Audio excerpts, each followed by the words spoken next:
si Vice President Sara Duterte kay Pangulong Bongbong Marcos. Mas nakapag-bonding daw kasi sila ng amang si dating Pangulong Rodrigo Duterte habang nakakulong ito sa ICC. Live mula sa The Hague, Netherlands, nasa frontline ng balitang yan, Simon Gualvez. Mon, may mga bagong bisita ba ang dating Pangulo?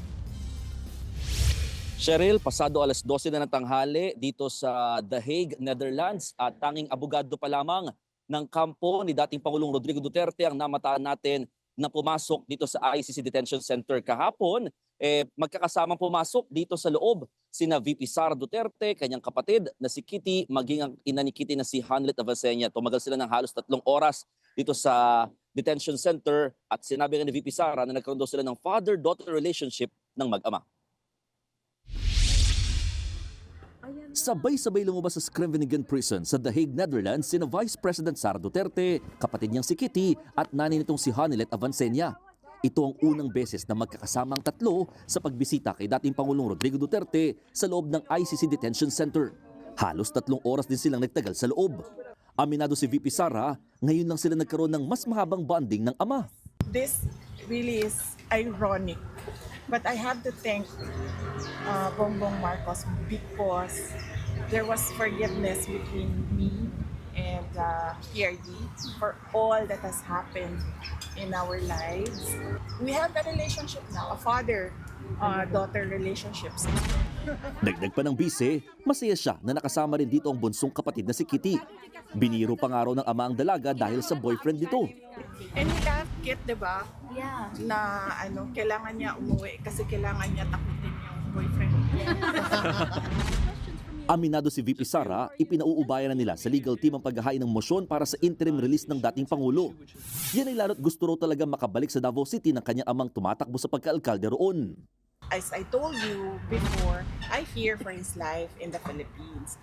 But we follow what the client wants, what President Duterte wants, and he wants to go home. To the Philippines. Yes. And everyone wants him Back. To go home to the Philippines. Ngayong araw ang deadline sa ICC Registry para maghain ng obserbasyon kaugnay sa aplikasyon ng mga biktima na lumahok sa pagdinig ng kaso. Dapat itong sagutin ng prosekusyon at depensa bago mag-April 11. Tumanggi na ang pamilya Duterte na magbigay ng anumang pahayag sa usaping legal. Sa katunayan, nagkaroon na rin ng usapan ng kanilang kampo na tanging mga abogado na lamang ang kakausap kay dating Pangulong Duterte patungkol sa tinatakbo ng kaso nito. Masaya naman daw si dating Pangulong Duterte nang malaman ng ginagawang pagtitipon ng mga taga-suporta. He just wants to extend his gratitude to all of his supporters from all over the world.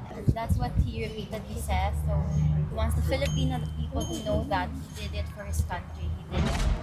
Kasabay nito, pinakikilos na rin daw ni VP Sara ang kanyang opisina para tulungan ang mga Pilipinong nakulong sa Qatar matapos mag-rally ng walang permit nung kaarawan ng ama.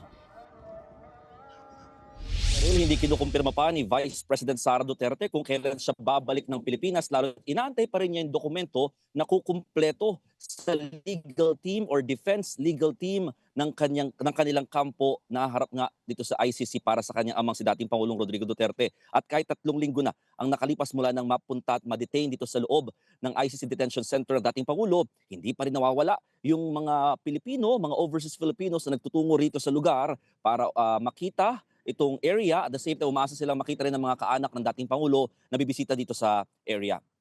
Cheryl. Maraming salamat, Mon Gualvez. Mga kapatid, Cheryl Cosim po, huwag maging huli at maging una sa lahat sa balitaan. Para sa tuloy-tuloy na talakayang sa Frontline, mag-follow at mag-subscribe sa social media pages ng News 5.